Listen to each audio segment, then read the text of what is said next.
The secret of a great hash brown are the potatoes.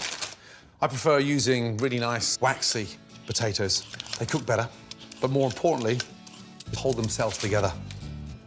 We're not going to slice the onion or the potatoes, we're actually going to grate them. The potatoes get really nice and crispy. I mean, seriously crispy. Now, the onion. That way you get that nice balance of that onion flavor running through every little shard of potato. Season with salt, pepper, olive oil, and cayenne. Give that a really good mix through. And then squeeze all that water out. And look at all that juice we squeezed out of there. Really important. The more liquid you remove, the crispier your hash browns will be. Nice large pan, put that on. Once the pan's hot, pour in a good glug of olive oil.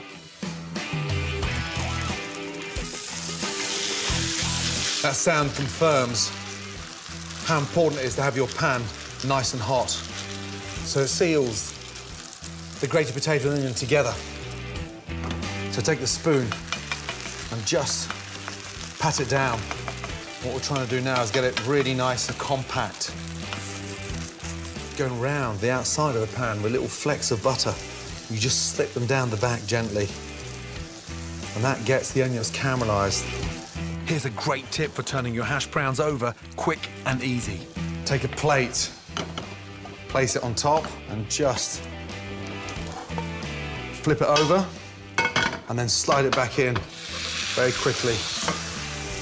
You see the colour we've got on there now. You've got that nice, crispy texture of the potato. I'm going to use the hash brown as a bed for my baked eggs. Crack in your eggs nice and gently. Just a little sprinkling of the cayenne to make the eggs a little bit spicy. Then into a preheated oven for 6 to 8 minutes. Meanwhile, onto my bacon, and I'm giving it a classic American twist. Now, one thing I could never get my head around when I first started eating lots of American breakfast was the sweetness from the bacon.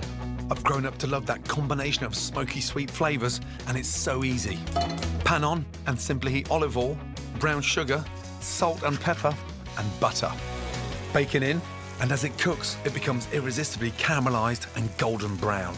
Turn off the gas, and my glazed bacon is absolutely ready.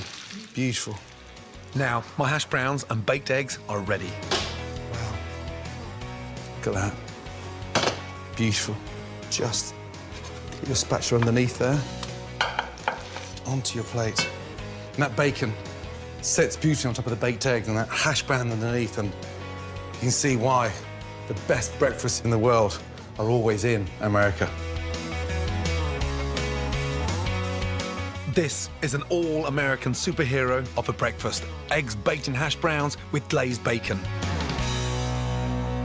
Bircher muesli traditionally gets made the night before and left in the fridge. I find that a little bit too heavy and slightly stodgy. So it's the same principles, but a lot lighter. First in, the yogurt. I think live and raw milk yogurt are best. They're packed with calcium, enzymes, and probiotics, which help your body absorb nutrients. It's interesting, because the kids especially would prefer their muesli with milk, but the yogurt, it's so much better for them. I like making it literally 10 minutes before I want to serve it, because it doesn't become stodgy. Yogurt in, apple juice. That's a great way of sweetening the muesli. A couple of tablespoons in. Give that a little mix. Now, sprinkle in the oats.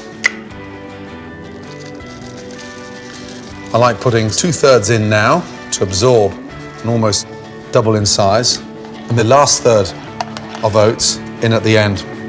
Oats are low on the glycemic index, which means they slowly release energy to keep you going right through to lunch. I quite like it when it just falls off the spoon. You can see, literally in seconds, it's got thicker. The rest of the oats in. So I've got different textures. Now, mix that up nicely. And it literally takes 3 or 4 minutes to put together. Just gonna get a dry pan on. Almonds, incredibly healthy. Toasting them, even better flavour. Flake them into the pan, lightly toast them. That gives a really nice sort of crunch to the top of the muesli. Roll them around the pan so they're evenly toasted. Out into a bowl. The exciting thing about putting your own muesli together is that you're in control. Blackberries, summer, raspberries, strawberries, and so it changes. Berries don't just taste great, they're packed with antioxidants and vitamins C and K. So just dot the top of your muesli with your blackberries, generous on the blackberries, sweetness, tartness, acidic, and then just sprinkle over your nice almonds. I quite like a lot of crunch on top, so be generous. That looks fantastic. Perfect way to start the day. My quick Bircher muesli doesn't just taste incredible, it makes you feel fantastic. It's my ultimate healthy breakfast. There really is no better way to start the day. I've never forgotten, I think I was about 6 years of age when Mum brought this huge tray of eggy bread to the table. And it was like, wow, Mum, we've died and gone to heaven. Start off with a slightly stale bread, 4 or 5 day old loaf left over. If it's a fresh bread, then it absorbs too much of the egg, so therefore it gets soggy. You never get it fried and crisp. And if you're not going to use it for breadcrumbs, eggy bread is a must. In France, they call it pain perdu, the lost loaf. Now, eggy bread is great on its own, but serving it with stewed apples is delicious. So the secret here, keeping the skins on. There's a lot of flavour in the skin, and also it stops the apple from breaking down too quickly. You get these nice chunks as opposed to a sort of apple puree. Now, get your pan nice and hot and sprinkle a couple of tablespoons of sugar. Take the sugar down to a light caramel. It's quite incredible how cheap it is to make this, and yet it was so filling. If you haven't got apples, this recipe will work pretty much with any fruit you've got in.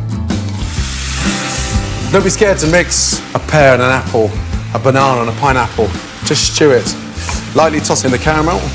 Get a little knob of butter. That makes a nice toffee apple flavour. Really simple. Now, you can see what's happening. The apples are caramelising, but they're staying intact because the skin's on the apple. And the caramel's turned into this nice, rich butterscotch sauce. Once you've glazed all the apples, a couple of tablespoons of water in there. Bring that to the boil and let that cook out. Now, the eggs. 3 whole eggs. Whisk up the eggs. Add about 4 tablespoons of milk.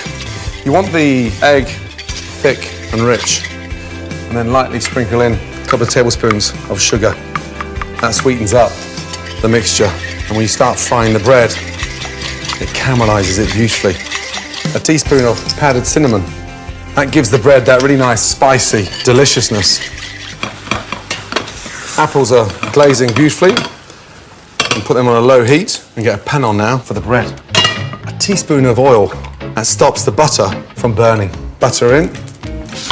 As that starts frothing, get your bread in. You've got to be pretty quick now. Now you don't leave the bread soaking. Drain. And in the pan.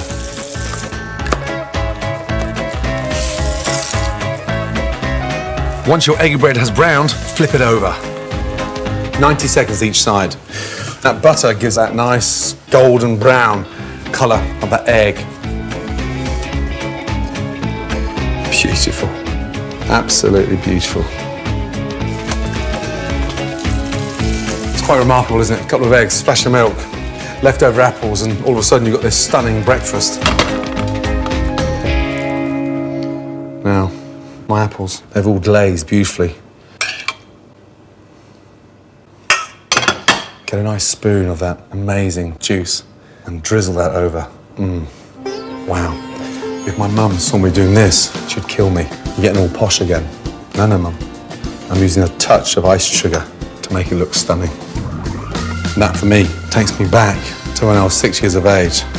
And I thought I'd just won the lottery. That is incredible. Eggy bread. You won't get more breakfast for your buck. My mum's incredibly delicious cinnamon eggy bread with quick stewed apples. You think of the flavour and the texture of avocado. Rich, phenomenal. Want to make it a little bit more vibrant. Black sesame seeds, a nice pinch of chili flakes. I quite like it, hot. A touch of salt and a touch of pepper. So that nice dry combination of the lemon zest, black sesame seeds and the heat from the chili.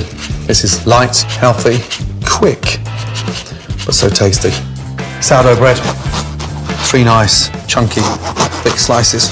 Open them up, lightly season them. A little touch of olive oil brings the whole crust to life. Rub all that seasoning in. But you can use ciabatta, you can use a baguette, but the richness from the sourdough with the silky creaminess of the avocado is mind-blowing. And then get the grill up to temperature and push these down. Go the extra mile. We've all put bread in a toaster, but the difference of grilling the bread this way is extraordinary. That nice smoky charcoal flavour. Off with the gas. Beautiful. Now the avocado.